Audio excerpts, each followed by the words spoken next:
경기도 재정 비상 상황을 공식 선언합니다. 조금이라도 일찍 재정 상황을 투명하게 공개하고 구조조정에 나섰다면 선제적으로 대응할 수 있었을 것입니다. 그러나 임시 방편으로 위기를 가리는 동안 경기도 재정을 바로잡을 수 있는 골든타임마저 놓치고 말았습니다.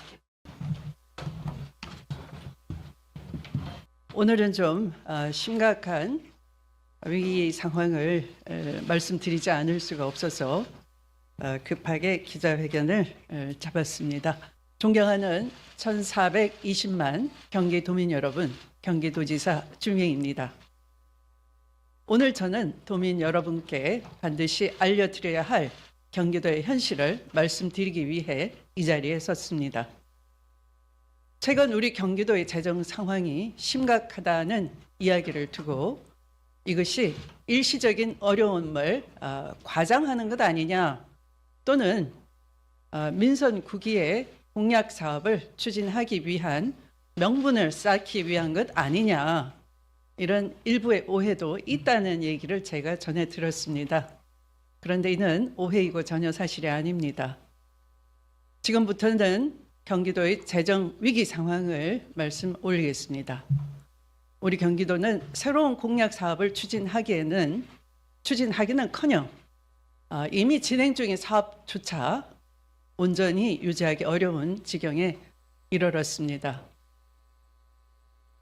민선 8기는 예산이 부족하다는 이유로 상당수 민생사업과 필수 사업의 올해 예산을 12개월이 아닌 9개월만 편성했다는 걸 알았습니다. 저는 취임 직후에야 이 중대한 사실과 구체적인 재정 실상을 보고받았습니다. 더욱 심각한 것은 1420만 도민의 삶과 직결된 이 중대한 재정 상황이 도 본청 또는 공공기관, 이런 공직사회 내부에서조차 제대로 실상이 공유되지 않았고 그 심각성마저 충분히 인지하지 못하고 있다는 사실입니다. 상황을 제대로 직시하지 못한다면 어떻게 해법을 찾을 수가 있겠습니까? 존경하는 도민 여러분, 이 위기는 결코 일시적 위기가 아닙니다. 경기도는 당장 무려 7,700억 원 규모의 감액 추경을 해야 하는 실정입니다. 예산 담당 부서의 내부 보고에 따르면 내년이 된다고 해서 상황이 저절로 나아지는 것도 아니라는 것입니다. 오히려 세입은 줄고 의무 지출은 늘어나서 재정 여건은 더욱 악화될 가능성이 있다는 말입니다. 하지만 분명한 것은 지금 아무것도 하지 않는다면 불과 2, 3년 뒤에는 기존 채무를 갚기 위해서 또다시 지방채를 발행해야 하는 악순환에 빠질 수 있다는 사실입니다. 더욱 심각한 문제는 이러한 위험을 미리 알고도 근본적인 대책을 세우지 않았다는 점입니다. 2025년 경기도는 한 해 동안 총 3차례에 걸쳐서 약 9,430억 원의 지방채를 발행했습니다. 이는 지방채 발행 한도의 9,460억, 지방채 발행 한도가 9,460억인데요. 99.6%에 육박하는 수치인 것입니다. 이런 지방채 발행은 20년 만에 처음 있는 일이었다고 합니다. 이것으로 부족해서 2025년 5월에는 용도가 명확하게 정해져 있는 기금까지 손쉽게 사용할 수 있도록 조례를 개정했다는 사실입니다. 그리고 이후 3차례에 걸친 추경을 통해서 각종 기금에 있던 약 5,588억 원의 재정을 통합 개정을 거쳐서 일반 회계 등으로 끌어다 사용했습니다. 일례로 남북 교류와 평화 협력 사업을 위한 남북 협력 기금이 경기도에도 있습니다. 384억인데요, 기금이. 통합 개정에 거의 대부분에 해당하는 340억 원을 예탁 이전을 하고 그걸 일반 계정으로 옮겨서 써버린 겁니다. 그러니까 얼마 남았겠어요? 44억 원 남았어요. 그런데 꼭 해야 되는 사업이 금년에 20억, 내년에 20억 쓰고 나면 없는 거예요. 기금이 제로원인 겁니다. 그러면 접경지를 끼고 있는 경기도에서 남북 평화 협력을 위한 여러 기획된 사업들을 할 수가 없는 거죠. 해당 실국은 존재할 이유가 없는 거예요. 돈이 없기 때문에, 할 일이 없어서. 그런데 그 기금을 그냥 통합 개정에 넣고 일반 회계에 전입해서 쓰겠다는데 그냥 묵인을 한 거예요. 있을 수 있는 얘기입니까, 이게? 도지사의 보조기관으로 각 실국이 있는 것은 민주적 행정 원리에 따라서 제동을 걸라고 있는 거예요. 도지사 한 사람이 마음대로 끌고 간다고 다 되는 게 아닙니다. 도의회가 막 예산 늘리라고 해서 갈 수 있는 게 아닙니다. 집행부의 전문성이 있어요. 각 실국에 고유 업무가 있어요. 제동을 걸어야 되는 것이죠. 그렇게 안 하고 함께 다 그 기금을 다 틀어 쓰는데 동의를 한 것이죠. 이건 한 예로 든 것이죠. 고유 사업 목적이 있는 각 기금이 아까 말씀드린 대로 5,588억 원이 그런 식으로 통합 개정을 통해서 집행이 됐다는 거예요. 통합 개정은 뭡니까? 통합 안정화 개정이라는 것은 비상금고에 해당되는 겁니다. 미리 취득세 등이 많이 거쳤을 때 통합 안정화 기금에 모아두고 정말 비상시에 쓰라는 것이죠. 비상한 목적을 위해서. 일반 계정에 그렇게 일반 예산 지출로 쓰라는 돈이 아닌 거예요. 그래서 기금도 다 고갈이 돼버린 겁니다. 지방채를 발행하고 각종 기금까지 끌어다 쓰고 이렇게 눈속임으로 당장의 위기를 넘겼지만 그렇게 하고도 올해 예산조차 온전히 편성하지 못했습니다. 말씀드린 바와 같이 9월까지 예산만 편성해 놓고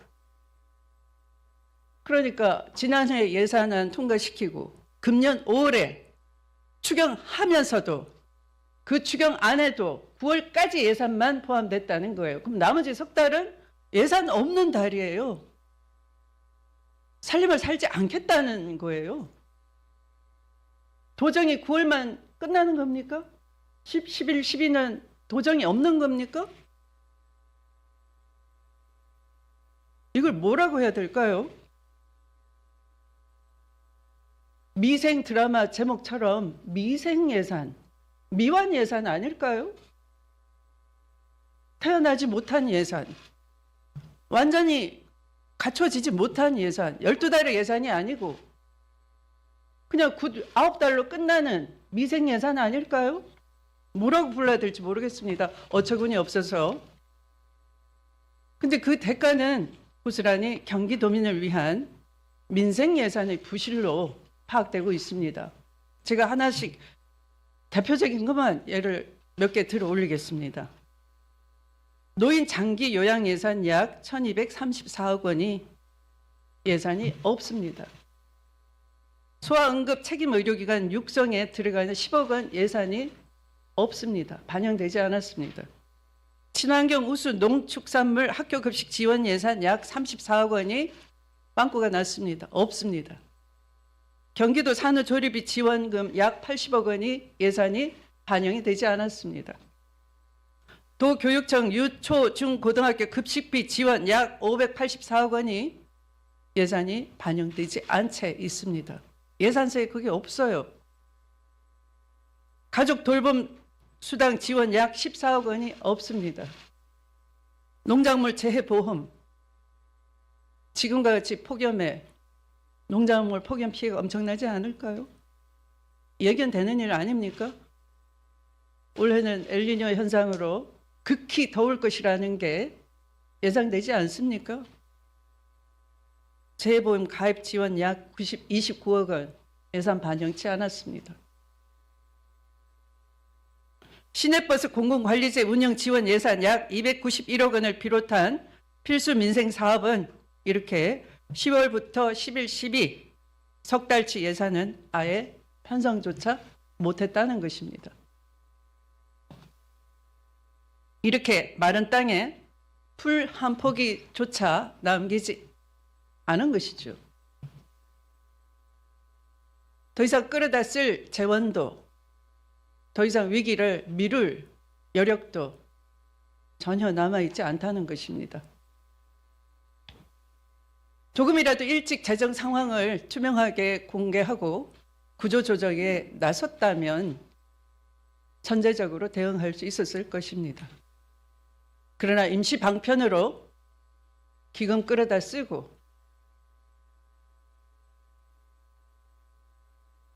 지방채를 엄청나게 발행하고 이렇게 위기를 가리는 동안 경기도 재정을 바로 잡을 수 있는 골든타임마저 놓치고 말았습니다.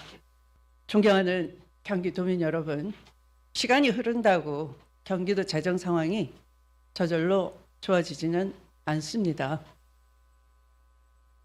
지금의 세입과 세출 구조를 이대로 방치한다면 재정 위기는 해마다 깊어질 수밖에 없습니다. 경기도의 전체 예산 약 41조 7천억입니다. 도가 정책적 판단에 따라서 자체적으로 활용할 수 있는 재원은 그중에서 10분의 1도 안 되는 약 3조 5천억 원에 불과합니다.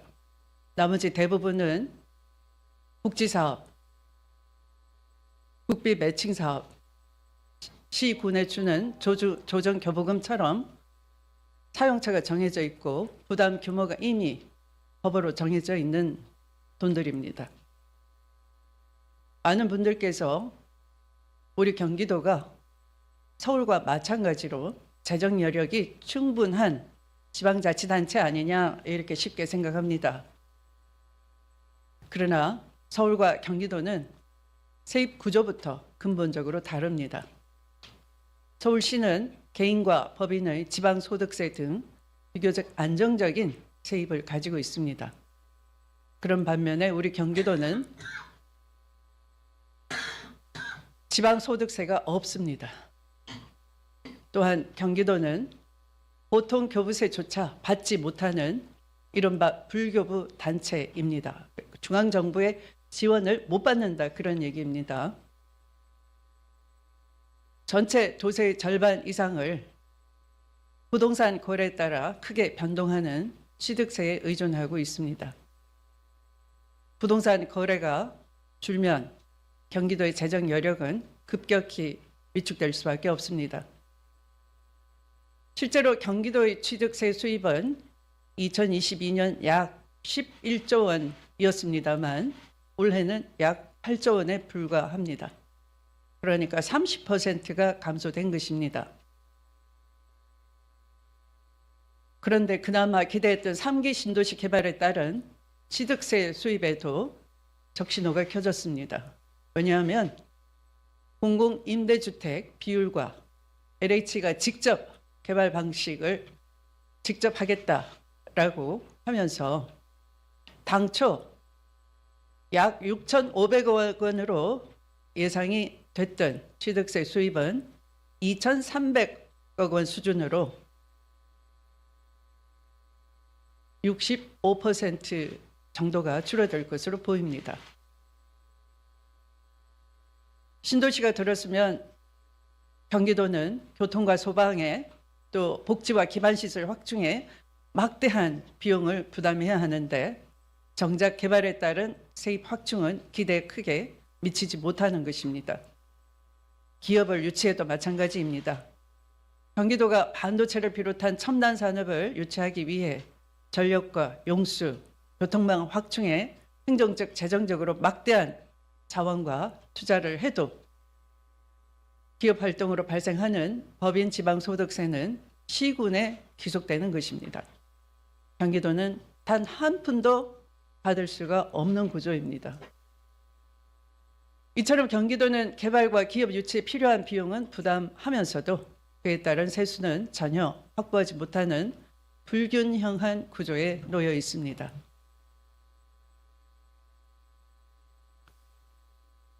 이처럼 세입은 줄어드는데 경기도가 부담해야 할 재정 수요는 빠르게 증가하고 있습니다.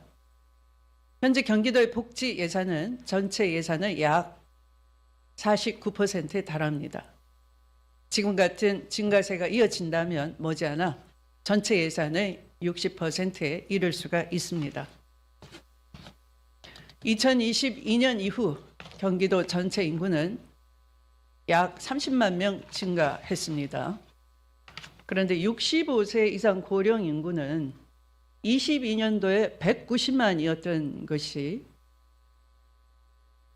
같은 기간 250만으로 늘어나면서 무려 60만이나 증가했습니다. 이것은 무엇을 의미합니까? 그만큼 복지비 지출이 엄청 늘어난다는 것이죠.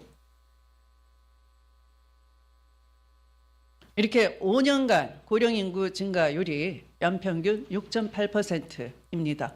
이것은 전국 평균 5.4%보다 1.4%나 높은 것입니다. 엄청난 부담이 증가한다는 것이죠.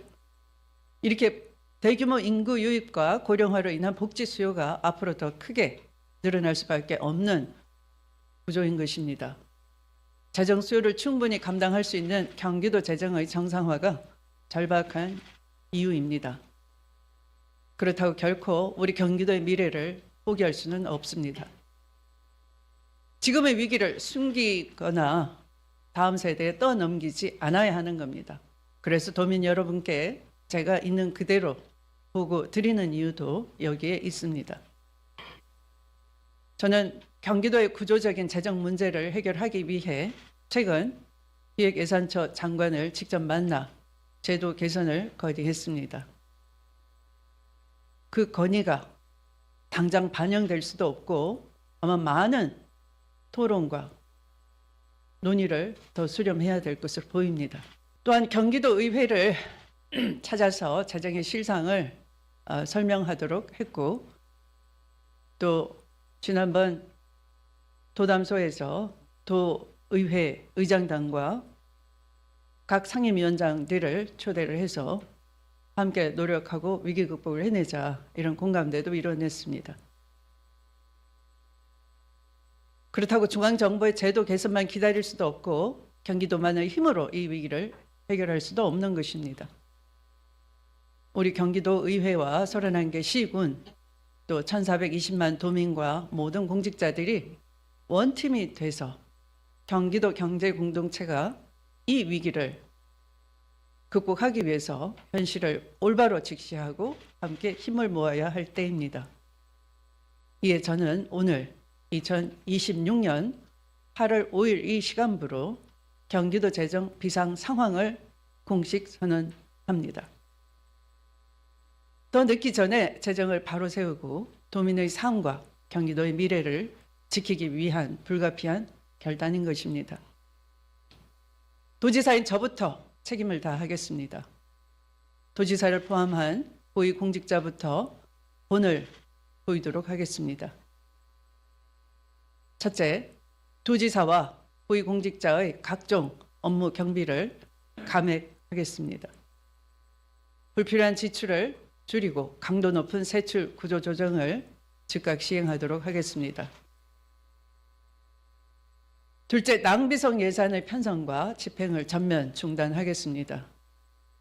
일회성, 선심성 행사와 불효 불급한 사업은 즉시 중단하거나 원점에서 재검토하도록 하겠습니다.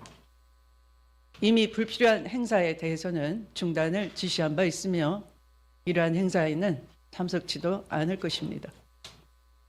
이와 함께 관행적으로 반복돼 온 각종 연구 용역과 민관 위탁 대행 사업도 그 타당성과 효과를 면밀히 재평가해서 추진 여부를 결정하도록 하겠습니다. 시간이 많이 걸리지 않도록 하겠습니다. 그래서 1분 1초를 아껴서도 깨알같이 현미경을 들이대면서 예산 하나하나를 짚어내고 토론하고 계속 여부를 점검하기에 시간을 보내고 있습니다. 다만 재정위기를 이유로 민생을 포기하지는 않겠습니다.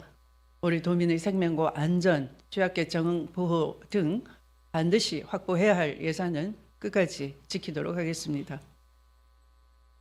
세 번째로 공직 조직의 체질을 근본적으로 바꾸겠습니다.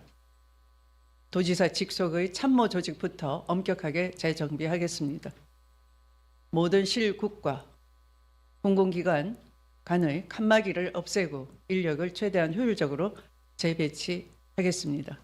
사업의 필요성과 성과, 중복 여부를 원점에서 점검하도록 하겠습니다. 넷째로 우리 경기도의 세입 구조를 정상화하기 위한 제도 개혁에도 나서겠습니다. 재정 지출을 줄이는 것만으로는 위기를 근본적으로 해결할 수는 없습니다. 취득세 중심의 불안정한 세입 구조에서 벗어나 경기도의 위상과 역할 그리고 재정 부담에 걸맞는 세입을 안정적으로 확보해야 합니다.